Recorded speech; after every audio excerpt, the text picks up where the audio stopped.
जंगल में बहुत ही जालिम चुड़ैल रहती थी।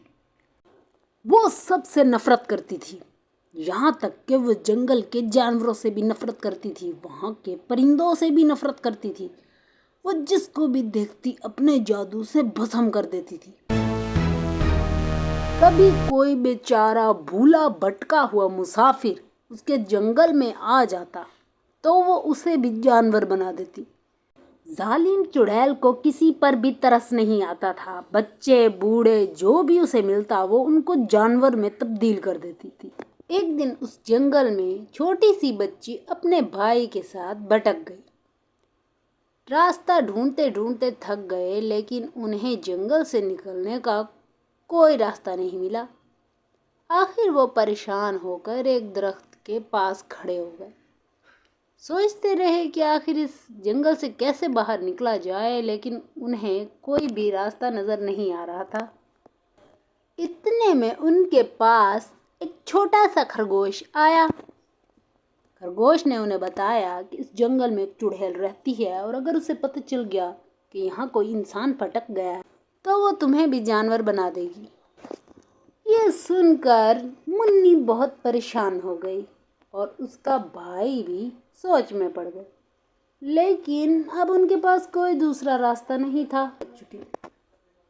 रात बहुत हो चुकी थी और उन्हें डर लग रहा था। मुन्नी ने चिंटू से कहा कि यहाँ पास ही में गार है, हम वहाँ छुप जाते हैं ताकि कोई भी हमें देख ना सके, और दिन होते ही हम फिर से सफ़र पर निकलेंगे और शायद हमें कोई रास्ता मिल जाए। इसी सोच में वो गार में छुप गए और इधर से चुड़ैल बोली, अरे आज तो मुझे इंसानों की खुशबू आ रही है। बहुत दिनों बाद जंगल से इंसानों की खुशबू आई है, लगता है आज तो दावत होने वाली है। चलो पता लगाते हैं कि ये खुशबू कहाँ से आ रही है। जालिम चुड़ैल दरख्त के पास जाती है, लेकिन वहाँ कोई भी मौजूद नहीं होता। वहाँ से उसे गार नजर आता है और उसे शक होने लग जाता है कि शायद यहाँ पर कोई मौजूद है। मुन्नी और चिंटू को भी पता चल जाता है कि अब चुड़ैल उनके पास आ जाएगी और उन्हें ढूंढ लेगी। इसी तरह से वो गार से जल्दी से भाग जाते हैं। चुड़ैल को पता चल जाता है कि यहाँ पर कोई ना कोई मौजूद है।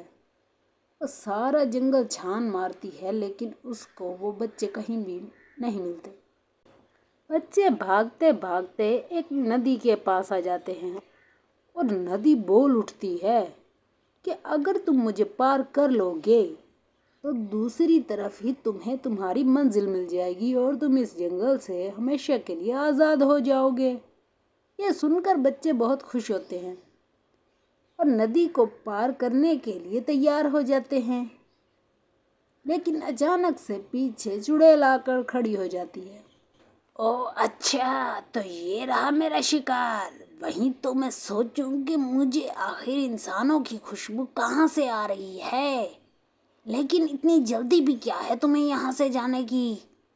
अभी तो जंगल में बहुत कुछ देखने के लिए बाकी है। अरे तुम ये नदी पार नहीं कर सकते हो जब तक मैं ना कह दूं। लेकिन बच्चे ये सुनते ही नदी में छलांग लगा देते हैं और तैरना शुरू कर देते हैं। नदी के पार चले जाते हैं।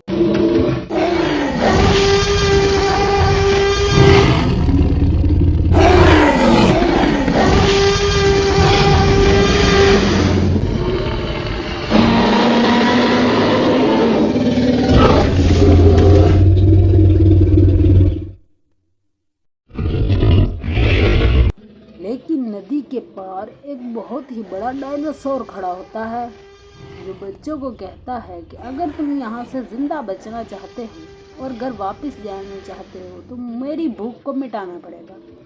मुझे बहुत ज़्यादा भूख लगी है, लेकिन ना तो मैं इंसान खाता हूँ और ना ही परिंदे और ना ही जानवर, तो मेरे लिए कुछ ऐसा खाने के लिए ले आओ या इन तीनों में से ना हो। बच्चे ये सुनकर बहुत परेशान हो जाते हैं कि आखिर इंसान भी नहीं और जानवर और परिंदे भी नहीं, तो आखिर ये डायनासोर क्या खाएगा। अचानक से चिंटू के जहन में ख्याल आता है کہ میرے پاس آخر اس ڈائناسور کی بھوک مٹانے کے لیے ایک اور چیز ہے جو اس کو بہت پسند بھی آئے گی اور یہ اس کو کھا کر اپنی بھوک میں مٹا سکے گا۔ لیکن منی نے کہا کہ اس جنگل میں انسان، جانور اور پرندوں کے سوا تو کوئی چیز ہے ہی نہیں۔ چنٹو اس پر سوچنے لگا اور اس نے کہا میرے پاس اس سے بھی بہتر حل ہے، اور میں ایک ایسی چیز کو جانتا ہوں جو ان سب سے بہتر ہے، اور ڈائناسور اس کو کھا کر بہت ہی خوش ہو جائے گا۔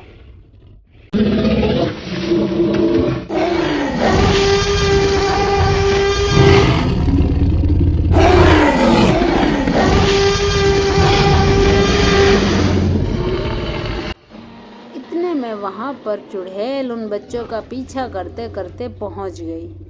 جب چنٹو نے اس چڑیل کو دیکھا تو بہت زیادہ خوش ہوا۔ چنٹو نے ڈائناسور کو بتایا کہ یہی وہ تمہارا شکار ہے جس کے لیے میں انتظار کر رہا تھا، اور میں تمہیں یہ پیش کرنے ہی والا تھا کہ شکار خود چل کر تمہارے پاس آ گیا۔ ڈائناسور چڑیل کو دیکھ کر بہت خوش ہوا اور اس نے فوراً ہی چڑیل کو اپنا شکار کر لیا اور چڑیل کو کھا کر بہت ہی خوش ہوا۔